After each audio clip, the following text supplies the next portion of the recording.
now I will start from my first day at the cave in Charanapaduka, where I was living with Maheshwarnath Babaji. Now, there was some peculiarities about Babaji. One is, normally he didn't eat food. I mean, he would eat. Rarely when somebody offered food, or sometimes when I cooked a little bit of food, he would eat. But generally he was not, I felt that he was not hungry really. He would eat for satisfaction of others. The other peculiarity was that I never seen him sleep. When I say sleep, lying down and sleeping. Any time I wake up, when I woke up and looked, he would be sitting straight, looking, sometimes eyes open, sometimes eyes closed. The maximum I have seen him rest is sometimes with his hands he would lean backwards on the cave or near a tree or something like that, but never full stretched, never sleeping. I have not seen him. And he never felt sleepy because of that. He walked almost, when we were walking 20 kilometers a day, and would not be tired at the end of it. It is something very peculiar which we have walked in so many places. And wherever he went, he had taught me how to collect dry firewood twigs and branches. He always carried an axe with him, small axe to cut the branches, and how to light the dhuni fire. Never did he stay in a place without a dhuni fire, which was part of the ritual of the Natha Sampradaya. Now, on the first day, he told me to go down to the village meaning the small settlement near the Badri temple, to a Marwadi's shop and say that Babaji has asked for provisions. So I went, and that man said, I can bring the provisions to the cave to Babaji. I said, please, I will be punished. He has asked me to bring it, so you don't come, I will take it. So I took some provision, which basically some rice and a few other things. It is very difficult to cook things like dal in Badrinath because the air pressure is very, very low. So basically we did with rice and some aloo, some potatoes and things like that, some chilies. So I brought it. He taught me how to wash it, how to cut it, how to cook it. And when I had prepared the meal, I think for my satisfaction, he took a little bit and ate it and said, it's very nice. I knew that it is only for my satisfaction. I was myself not sure how good it was. Anyway, then that evening he started his lessons of teaching me about yoga, about the nadis, about the Shushumna, about the chakras, about the Upanishads, about the Gita. So many things, day by day, little by little. Each session would go around 1 hour or 1.5 to 2 hours, when we would sit and actually discuss the matter face to face, like in the Upanishads. If you read the Upanishads, you will see that the Rishi sits with his disciple and has a dialogue, samvad, which is a discussion. He is not told, this is what it is, you have to accept it. There is a discussion. And after the discussion, one can ask questions and then absorb the knowledge which is given to one. This is the way I was taught throughout. It consisted of samvads, discussions and dialogues between him and me. Of course, he knew and I didn't. That is always there, that difference. Anyway, then one of these days, and I used to sleep in the cave and he used to sit near the dhuni looking out. One of those days, he gave a big discussion. He talked about the fire, and he said, the fire that you see burning before you, which is Agni, which is one of the most important elements in the earth, and it is connected to the human being, because in the human being there is an inner fire which is in the area of the navel, the Manipura chakra, which when awakened, the inner energy which is called the Kundalini is awakened, by which the human being ascends from the lower level to the higher level of consciousness and finally reach freedom, which in yogic terms is called kaivalya, which means absolutely unconditional, fetterless, free existence, not bound by any desire whatsoever, which is in full happiness, because one is not seeking or craving for anything. To be free of even a single craving, like a craving to drink a cup of coffee or to smoke a cigarette itself, is a great freedom. Now, to live with no craving whatsoever, you can imagine what a wonderful freedom and blissful life it is. And for that, Babaji taught me that the inner fire, which is reflected in the outer fire, has to be kindled. He said that is the real Homa. He said the real Nachiketa Homa is the kindling of the inner fire in the Manipura chakra and not lighting the fire outside. He said lighting the fire outside, goldsmiths also do, blacksmiths also do to melt their iron, but what spiritual benefit do you get out of it? He said the inner fire has to be lit, which is in the Manipura chakra, and that is called the Nachiketas fire, discussed between Nachiketas and Yama in the great Upanishad called the Katha Upanishad. And then Babaji never said anything only theoretical. When he said something, he always gave a practical demonstration of it. He said the fire is a living thing, it's not a non-living thing. And he said, look at the fire for some time. So I fixed my attention on the fire which was lit. He fixed his attention. After a while, he uttered a few bijaksharas of Agni and raised his hand up like this. And I, with my own eyes, I saw the flame going straight up, even as tall as a tree which was in the background.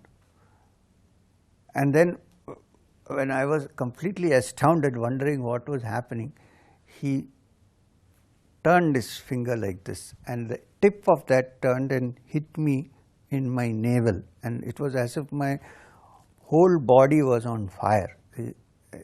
Something was burning inside, and it was very hot, almost unbearable, but at the same time quite blissful. I cannot describe this more than this.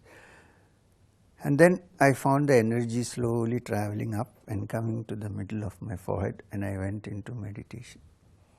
I remained in that meditation probably for the whole night, because next morning I found Babaji shaking me up and saying, go and brush your teeth and get some provision to cook, because you are hungry, not because he is hungry, you are hungry.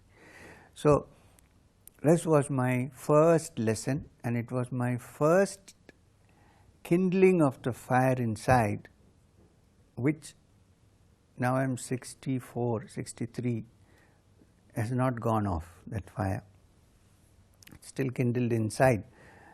I mean, if you talk this to a psychiatrist or a doctor, he thinks that you're completely nuts, you've gone out of a rocker, but it is there, the fire burns inside. And it's not, because it's not a physical fire, it's the fire which also exhibits, which also manifests when a human being has desire, irresistible desire for something. Only thing is here, the desire fire has been converted into the fire that burns out all the impurities and the dross and takes one to the higher levels of consciousness. This is called the Kundalini Fire, and this was my first experience with Babaji. A week later, one day Babaji said, today is your chutti, you are free to go where you want. You can go where you want. It's like a holiday for you. So I decided now in the Himalayas, in that area, where would you go? There only, if you go a little further, there is ice. Otherwise, you can go to the temple. I didn't want to go back to see the Ravalji. So I decided to wander around somewhere near the caves. Further up, 6-7 caves further up, I saw a cave in which the smell of incense was coming, Shambrani. So I went inside and I saw a very wrinkled old Buddhist monk sitting there. He had a prayer wheel in his hand, rotating, and he was keep chanting Om Mani Padme Hum, Om Mani Padme Hum, Om Mani Padme Hum. It was going on, and there was incense burning there. So I went and prostrated, did namaskara and sat down. And after some time he said, I asked him, can you speak English? He said, speak Hindi? He said, yes. So we started talking a little bit. And then I asked him about Buddhism and about various things, and he gave me a lot of information on that. Then he suddenly said something which was quite extraordinary.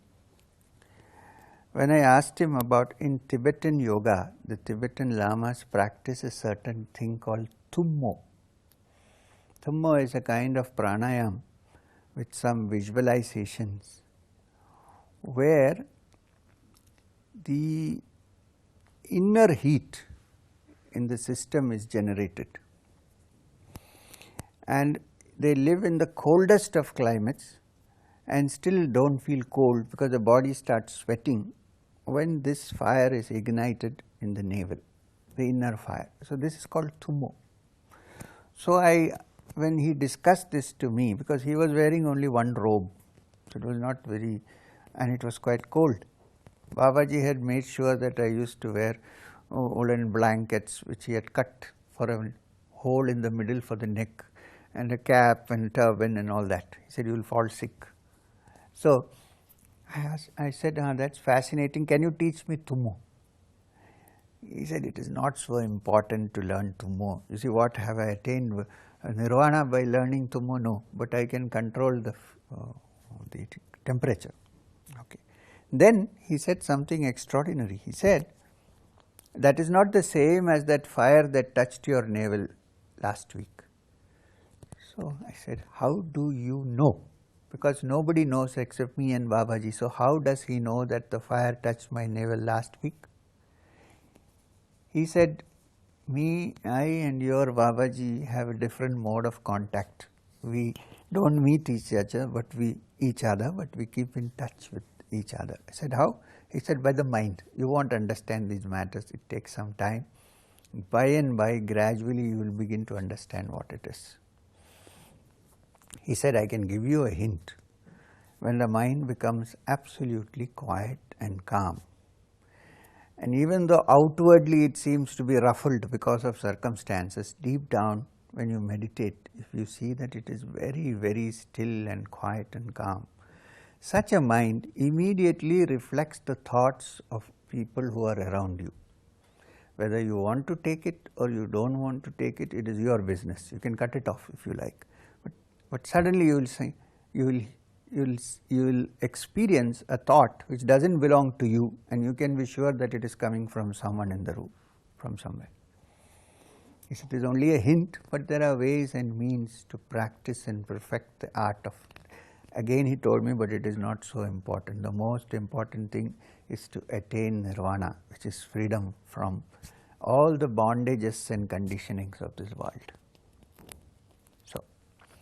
So I lived with Babaji like that for some months in that cave in Charana Paduka. Once in a while going to crossing the river and going to Mauni Baba's cave.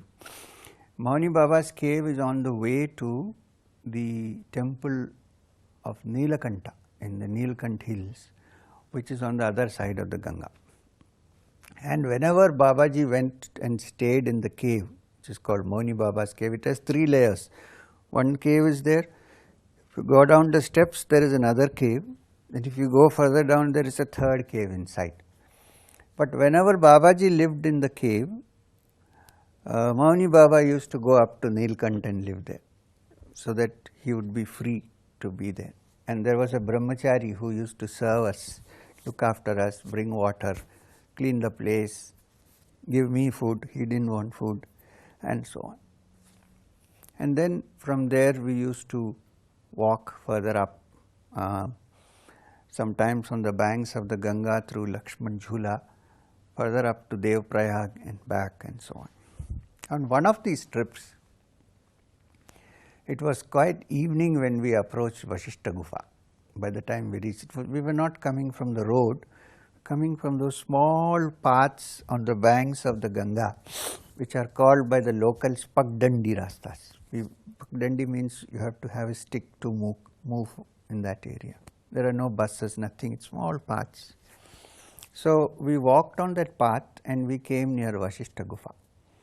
So I told Babaji, so we'll spend the night at Vashishta Gufa, that Brahmachari is there. He said, no, we will spend the night at Arundhati cave. So that's the first time I saw or heard about the Arundhati cave. So I looked up, and from the Ganga you climb on rocks, and there is a small cave called Arundhati cave. It's still there, and only 2 people can sit or sleep in that. It's a very small cave.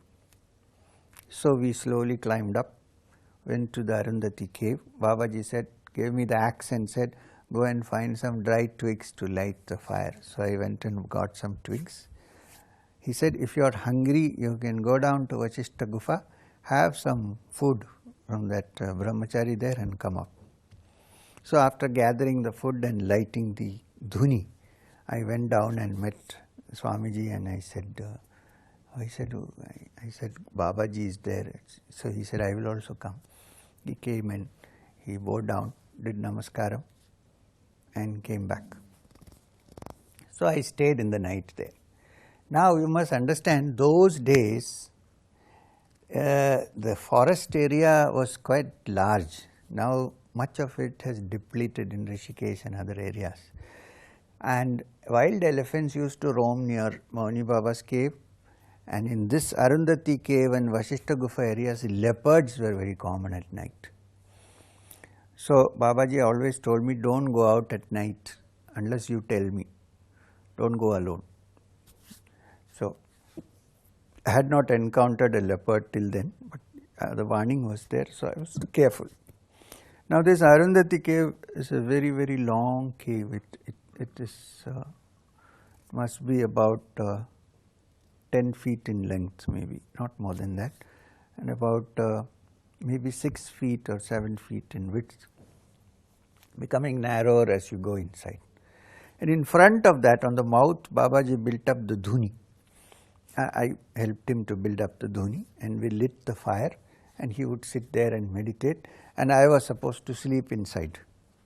I would sleep inside with my feet towards him, and he would sit facing the dhuni and looking out. And below was the Ganga. Living in Arundhati cave, I had learned many ways to meditate, and one of them was, Babaji said, just sit and look at the river. Follow the river as it moves. Don't think of anything else. So that's open eye meditation. I learned several things living there. But what I want to tell you are 2 extraordinary incidents that happened to me during my stay in the Arundhati cave. 2 really extraordinary. One of them is so unbelievable that people wonder if it's fact or fiction, but you must remember that fact is stranger than fiction many times. All fiction is produced from fact, which is sometimes so strange that one doesn't even know if it is fact or fiction. And this happened one night. No, before that I will tell you the other story. One day I was sitting there and meditating. My attention was fixed in the Ajna Chakra, which is the middle of the forehead. It is also called Bhru Madhya, meditating. Now, from childhood, from my young age, I was very fond of masala dosa. Now, for some reason, when I was sitting and trying to meditate on Om and the Ajna Chakra, the only image that was coming was masala dosa.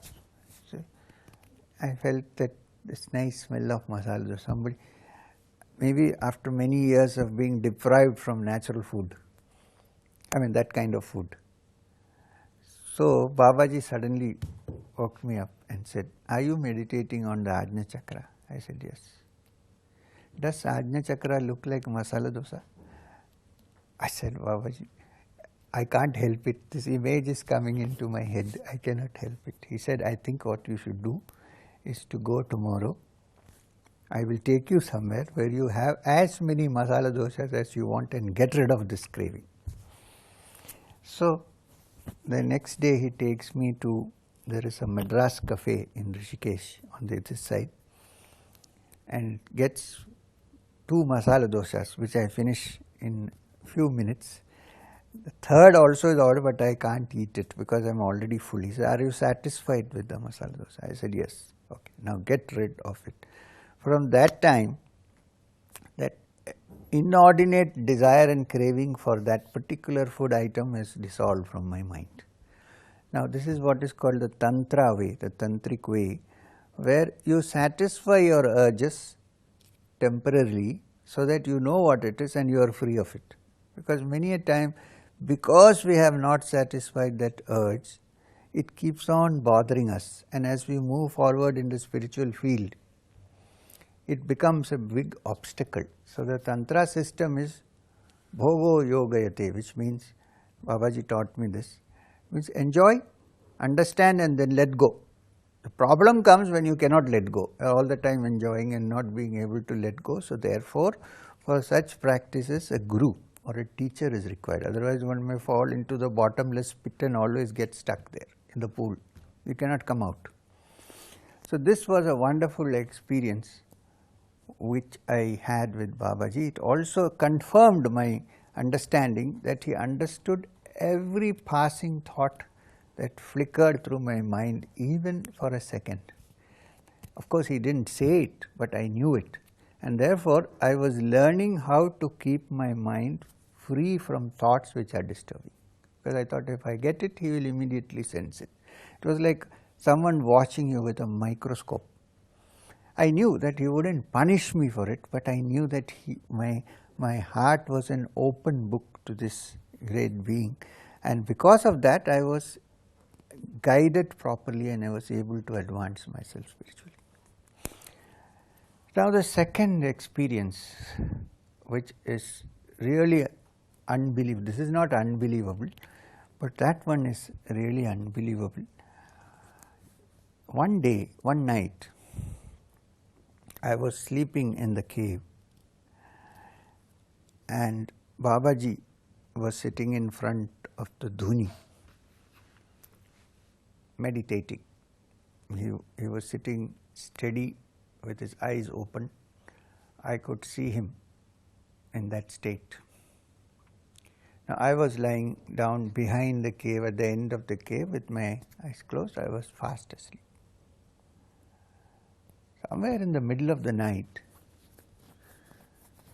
I heard a sound which was like a thunderclap, as if there is going to be rain, a heavy thunderclap, very, very loud, like an explosion. So I look up and I see something like the moon on the other side of the skyline, and that it is lit from inside, just like the moon, and it is moving forward, and as it moves forward, it is growing bigger and bigger and bigger. So I wake up fully. I am completely alert, wondering what is this thing that is coming.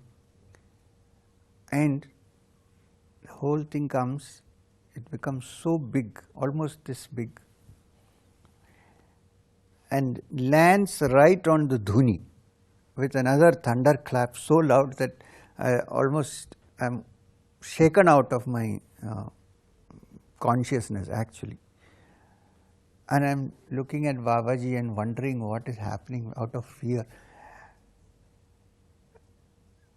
And then very slowly, there is a beautiful perfume-like thing wafting from there. Very slowly, this round globe thing opens. It opens like as if it is 2 doors which are opening. And inside that, I see a very, very strange sight. Inside that sits a big cobra-like structure. It's like a cobra. It's huge. It has a hood. It is much bigger than any snakes that we see. And it is colored like, it's like as if it is made of glass, and it is colored electric blue.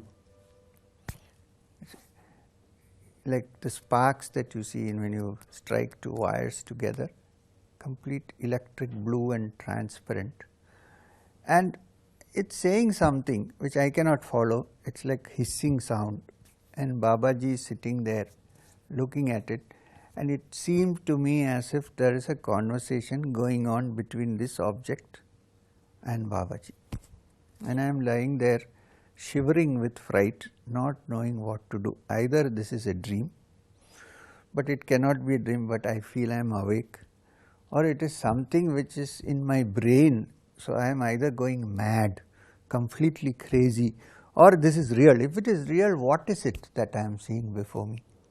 Something that looks like a cobra, which is made of blue, deep violet blue glass, and it is shining, and it is making some kind of a noise which is like a hiss almost.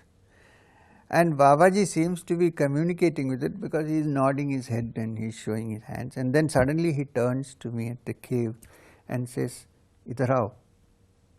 So shivering with great fear, I go towards the dhuni where this is. Then he says, "Bend down and do namaskaram, do pranams." So I go from far and do namaskaram to something, whatever it is. I don't know what it is. And the snake, that snake-like thing with its hood, bends down and touches my head. And as it touches my head, I feel a certain thrill going through my system. And for a moment, I understand that this is not a thing from the earth, but something come from a realm about which we have no idea. And then the thing closes, there is another thunderclap, and it's gone. Gone meaning it goes up, becomes smaller and disappears.